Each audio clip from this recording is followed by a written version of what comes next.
I'm sewing a classic French couture jacket today. Or sometimes it's called a Chanel jacket, sometimes a cardigan jacket. Whatever the name, it carries that timeless je ne sais quoi. I'll show you the fabrics, patterns, and couture techniques I've learned from the masters like Shaeffer and Khalje. As I sew, I'm reflecting on Chanel's life, from a neglected childhood to fame and power, and the choices she made along the way. I've read every biography I could find, and while I love the clothes, I can't help but question the woman behind the name, and the line she crossed that makes her story impossible for me to fully admire or even forgive. And I've learned and felt so much that this story may need two parts. So, welcome to part one, and I'm glad you're here to follow along. Hi! Hold on one second. Today is a perfectly beautiful winter day. We've had snow, a lot of it actually, here on the East Coast where I live. I can't go out, I got a cold. And plus we have been snowed in, and I come from a country where it snows half of the year, pretty much, and the winter lasts this long. But we know how to deal with it, right? If you live in a country where people are used to dealing with snow, you know how to take advantage of it, you know how to have fun, and you know what to wear. But here where I live, on the East Coast of the United States of America, everything stops, right? At least in my town. And so I've been snowed in, plus I had a cold. So I decided that this could be a perfect day to start a new project. And I want to give a quick shout out to one of my subscribers, I believe Sonia, who mentioned a while back that she was looking forward to me telling that story of Gabrielle Chanel that I promised in one of my short videos. And so I think today I'm going to attempt that story. And I'm going to tell you later why it took me so long. And it wasn't why you think it was. It's not the technical difficulty of sewing a Chanel-inspired suit, which is, in this video, this is what we're going to be making. We're actually going to be sewing what I would call a classic French couture jacket. It took me a while to wrap my brain around how to tell this story, because there's so much about Chanel. And she is shrouded in mystery and misunderstandings and all kinds of interpretations, not only of her work, but obviously of her personal life. So she is a complex person and a woman. And I think this would be a good approach, because we as women could relate to a lot of things that she has gone through. Then I thought, it's sort of like one-dimensional if I just talk about her, and I decided to introduce another character into the story, another woman, and the beginnings of that woman could not have been more different from those of Chanel, yet their paths crossed, and they influenced each other in ways more than they even appreciated at the time, I think. But fabrics first. So I pulled out all of the fabrics that would look or remind me or be exactly what a classic French jacket is usually made of. And these are usually tweeds or boucles, and so I've got them in different colors.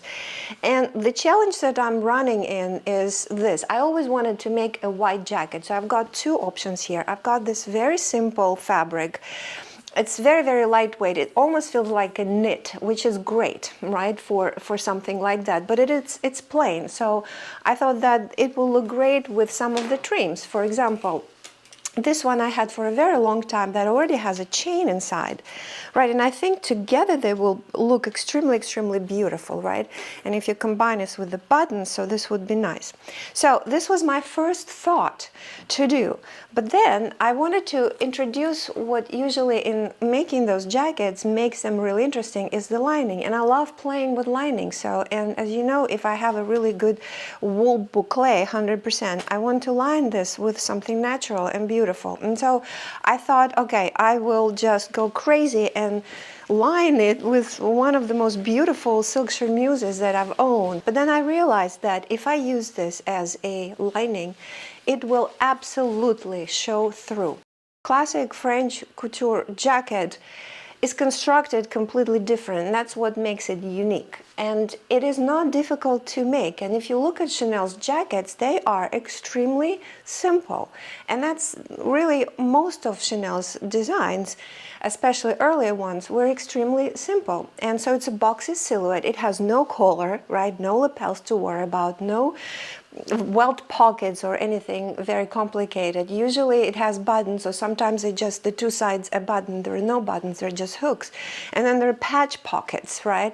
And then what makes it unique is the way it's constructed and how comfortable it is, and also the trimmings and the decorations, the trims, the pockets, and the comfort, right? And the way they're constructed, they have a lining quilted to the fabric, and then it assembled mostly by hand, the actual jacket. Now, this one was another option, which is the black and white, and I absolutely love it. Right, I have a lot of it because I bought it on a huge sale. It had some defects, but I can work with this. It has a plaid, so the challenge here would be, while quilting and while putting it all together, the added challenge will be to matching the plaid, right, and all those squares. And having gone through this very recently with upstyling the tartan skirt, I realized that that's more of the work that I wanted to sign up for. But I am good with this. I can, you know, fight my way through it, and I've got plenty of fabric to work with and position everything correctly. But then it is also very lightweight see-through, so that lining also shows through that fabric, and it's just as visible. So, and then also because it is so lightweight, I would need to interline it with something. And then again, because of the size of the plaid, somehow in my imagination I thought of a longer coat, maybe just below the knee, kind of straighter silhouette coat, with or without the collar. Also Chanel-like looking, but longer silhouette that I think would be gorgeous in this fabric. So I'm leaning towards maybe leaving it till later. And by the way, you will see all of them made, because I will be making this for as long as I can sew. So hopefully you will see all of those designs at some point. Now, the other two or three that I have, there is a navy one, which is actually absolutely perfect. And this one, as you can see, has beautiful, like, random sequins, very, very small sequins that give it a little bit of a sheen. And this is a houndstooth, navy and black, which is perfect because firstly, it will hide the quilting really well.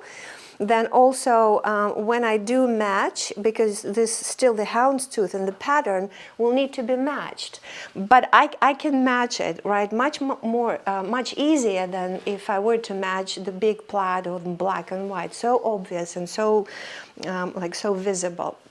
I can do that. I also have already a lining that I've had for a while. It is a lightweight but suitable for this application, navy silk charmeuse. And although it is just one color, while I'm saying it's kind of fun to play with the linings on these jackets, but I think the plain, elegant, classic, shiny charmeuse against the background of this fabric would be very elegant and classy.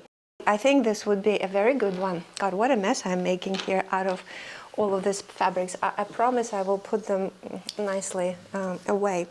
And so then this one here, I absolutely love. I bought this one in Paris, and this is again 100% wool, and it is like heavier weight and very, very interesting looking and colorful, right? All the classic colors, the dark camel, brown, dark brown, lighter camel, and it's just the perfect texture.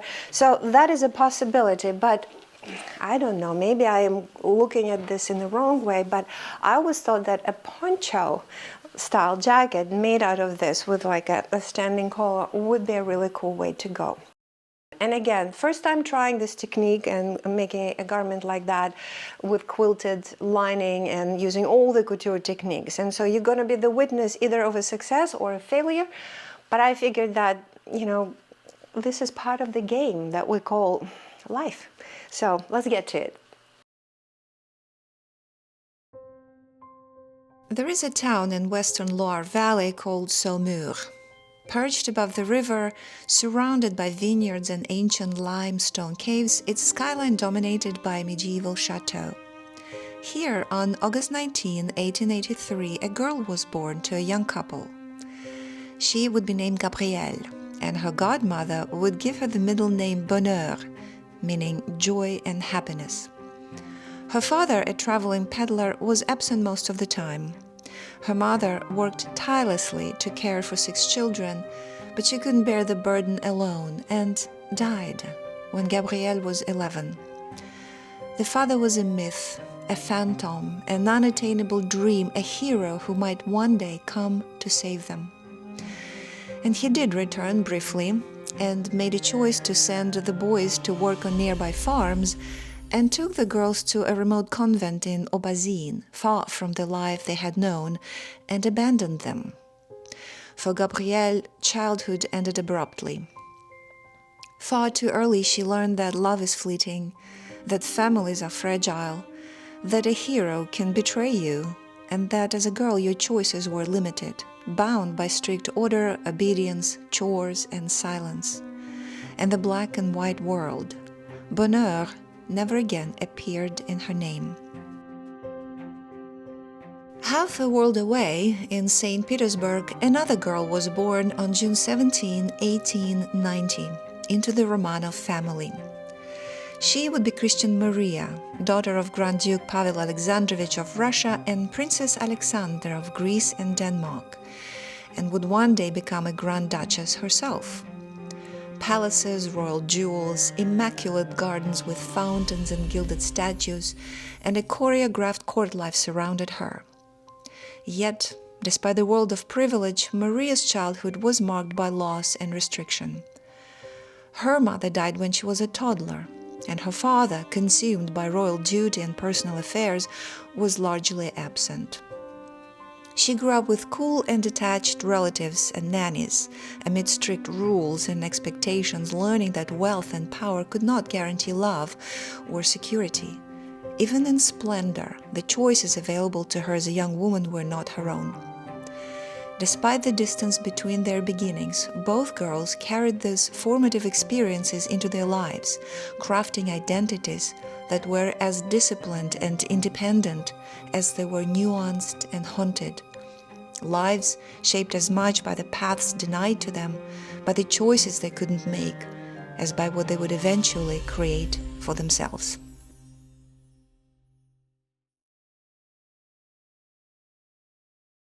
Don't worry, I am not going to recite and retell all the facts of Chanel's life. That's not what this video is about. And those of you who know me a little bit already, that you know I like to look deeper, right? Into the psychic, deep into the psychic, to get some lessons from it. So I think there are as many stories about Chanel and interpretations and versions of her life, of her career, of her work, of everything Chanel related, the company itself, as there are authors. And sometimes in the biographies, the facts even are contradictory, because there's so many myths and lies that she created herself about her life, understandably so, trying to hide her upbringing in the certain way that she grew up. So I'm not going to do that. But what I would like to do, and I think that's a whole lot more interesting, is I want to look at her and the trajectory of the life of Coco Chanel as well as Maria Pavlovna, and look for those pivotal moments, the ones that we all have in our lives, where we're standing at a crossroads of a major life-altering decision. And no matter how much we hide from ourselves and tell lies that we start to believe, no matter how much we compartmentalize our lives and put them in those little boxes and put the lid on them and never to look at them again, right?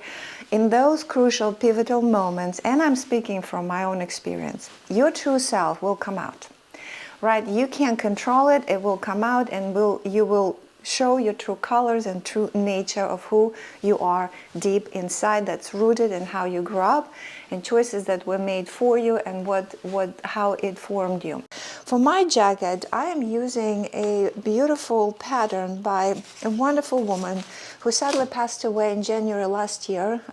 Many of you who know about her and maybe use her patterns or have her books, and this is Shaeffer. And so I am a lucky owner of a few of her patterns. So this one, Vogue pattern 8804, is a custom couture collection by Shaeffer, and this is a classic French jacket.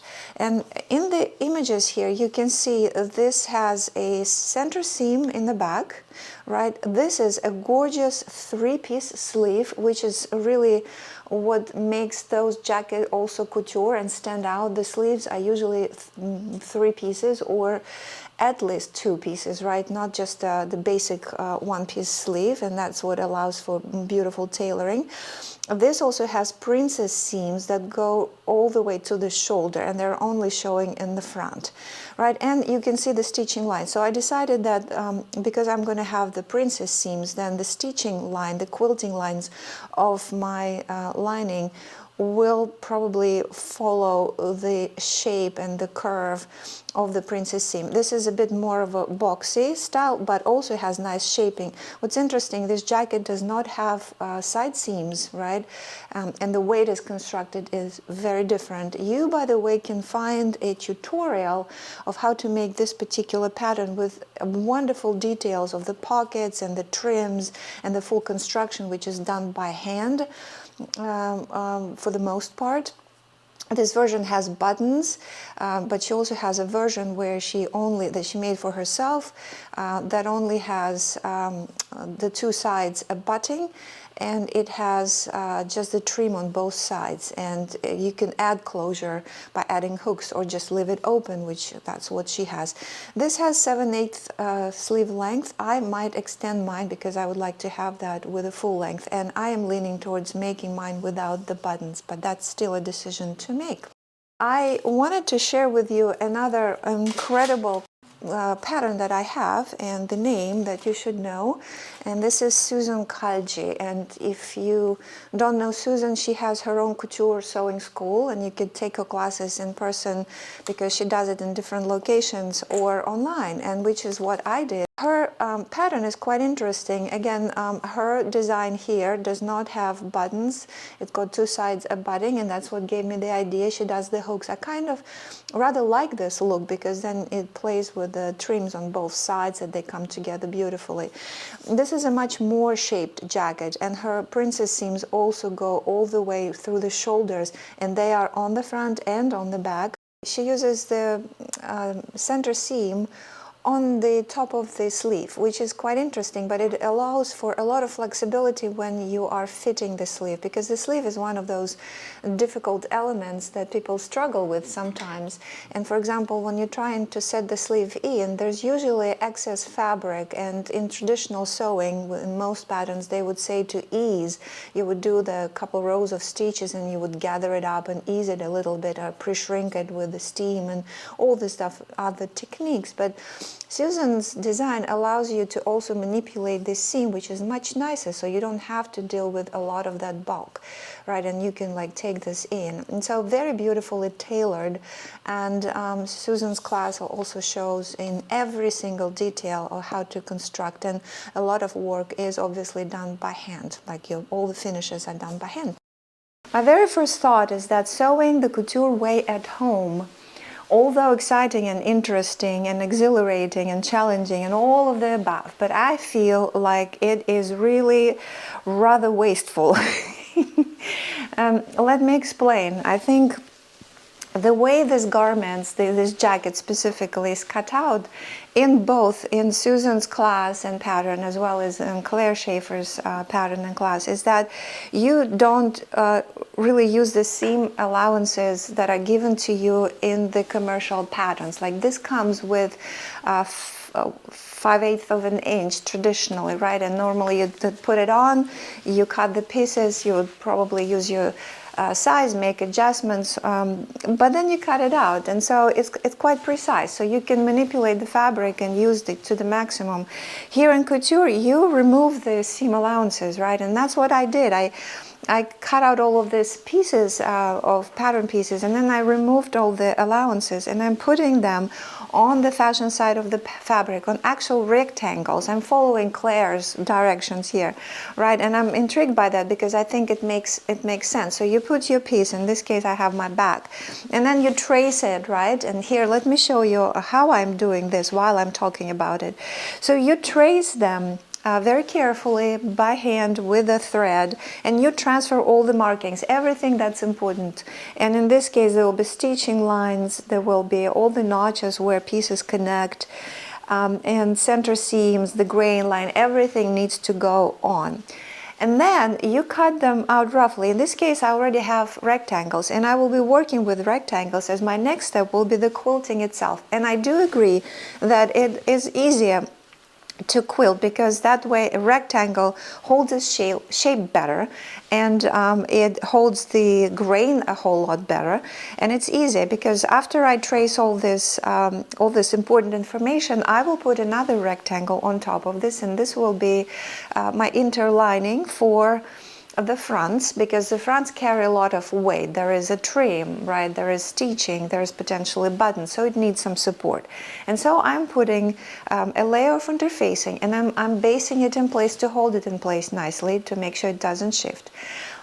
You have to preserve the grain there as well, and it's also a rectangle. And after that, you make sure that those lines do not shift as you put them under the machine, right? And you would secure them also with the stitches that go at an angle to them to secure them, to hold them in place. Then you do the quilting, and you do need this extra seam allowance because in the process of quilting, the fabric layers will sort of come together, will tighten up, and it could shrink the product. That's why it's very important after you've done the quilting to compare your pattern pieces to the original marks that you and the lines that you marked to make sure nothing is out of shape, because if it did shrink, you'll have to rethread all of those lines to make sure that your garment fits you. I will be quilting this lining to the jacket, which presents a bit of a challenge and a decision that you, if you decide to do it, will have to make. And that is about whether you want the quilting stitches shown. So I did a sample, and these are different tensions of the fabric, of the thread that I played with it. Some are less visible than others. I like this past two. This one is sewn through the 3 layers of interfacing of silk organza, the lining and my fabric, and this one is done only with interfacing, with the fabric and the lining itself, so even less visible, but they will be visible. And this was a big decision for me because I initially didn't want them to show, but then I realized that I actually don't mind. I think, let me show you a picture of Chanel's jacket. I studied closely the jackets online and in the books that I have. And this one in particular, and there's a few more, they actually show the stitching, right? You can see it clearly right here, running through the entire jacket, and then through the pocket, like all the top stitching and the quilting stitches, and the stitches here. So they do show, and I think it's beautiful. I think I'm going to embrace the fact that this lining will be quilted to it. Generally speaking, I find it very, very wasteful in terms of the fabric. So if you have a really expensive, beautiful fabric that you want to work with, and you purchased a certain amount because you were on a budget and you kind of know how much it takes for you to make a blazer out of that fabric, then you might consider a different method, and you might consider, just before cutting, maybe securing and stabilizing the edges in some way and cutting it with smaller seams so you had enough.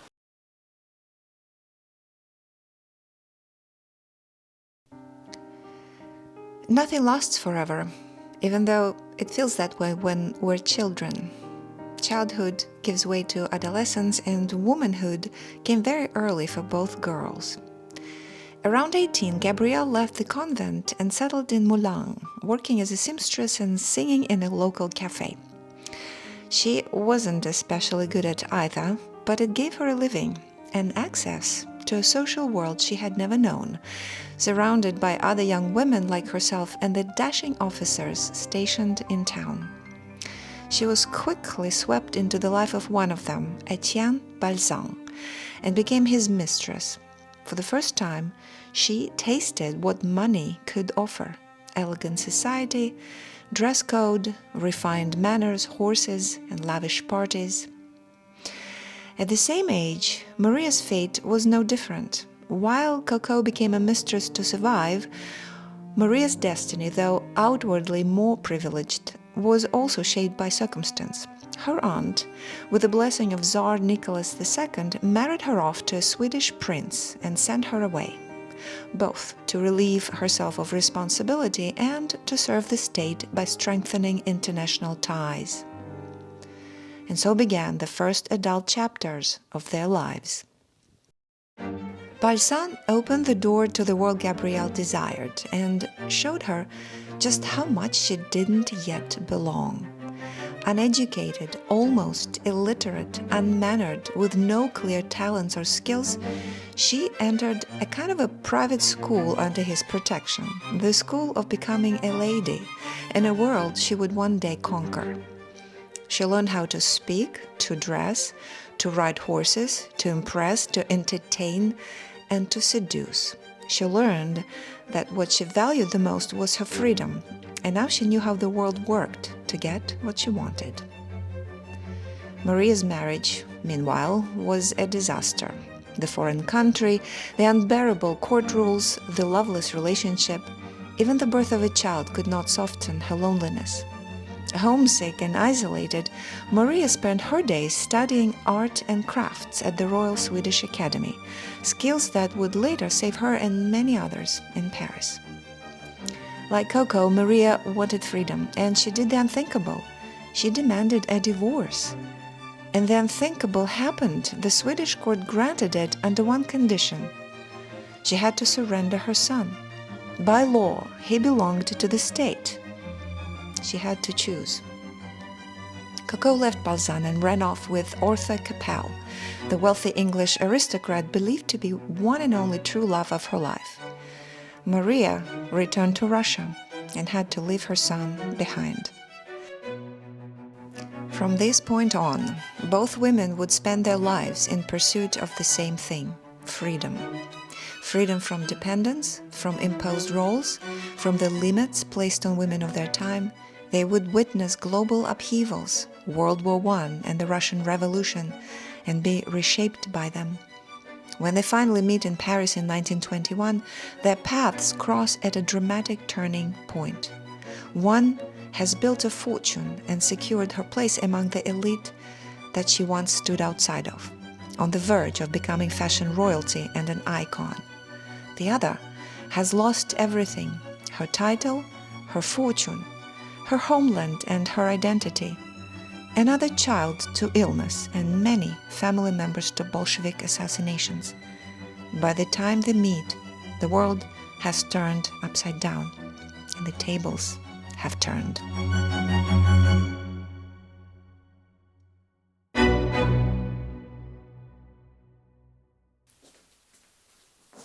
Hi.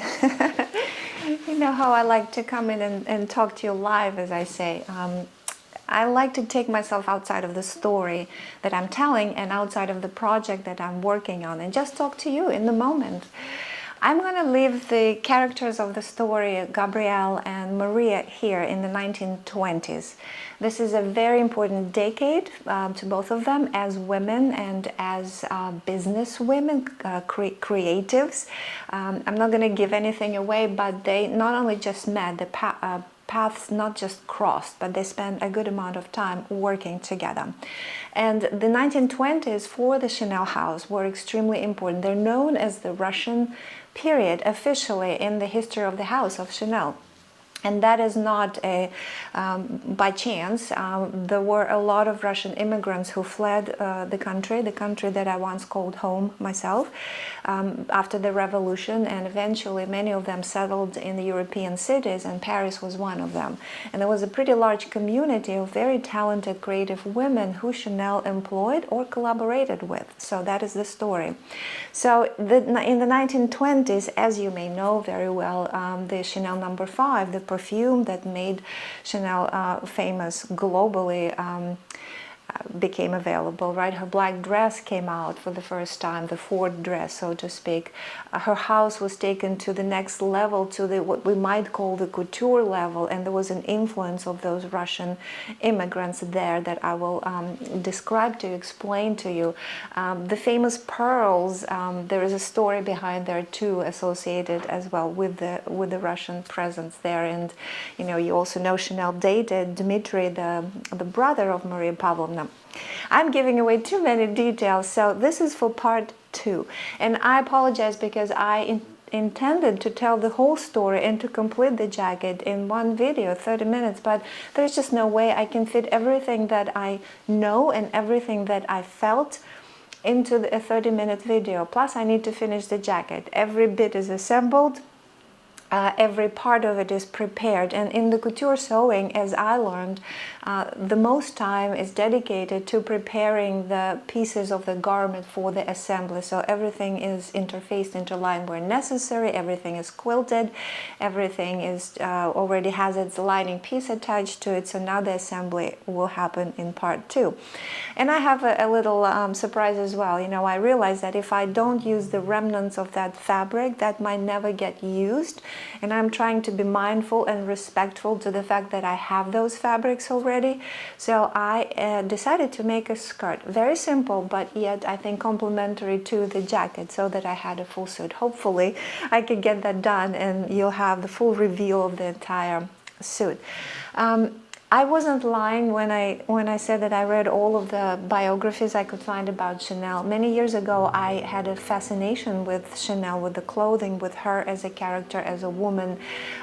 She was an inspiration, especially, you know, when she really just made herself out of nothing, right? Created that big house and was very successful. That she also had a comeback at age 71 and then reigned the fashion world for another over a decade, right? But then the more I read and the more I understood her life choices and the trajectory of her life and what made her who she became, the more I became conflicted about how I feel, and I still am.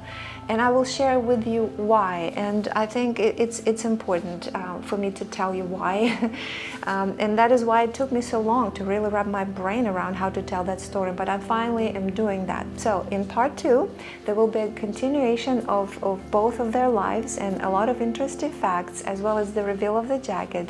And I can't wait to do that, so give me a few more days and I will be back with you with the rest of the story.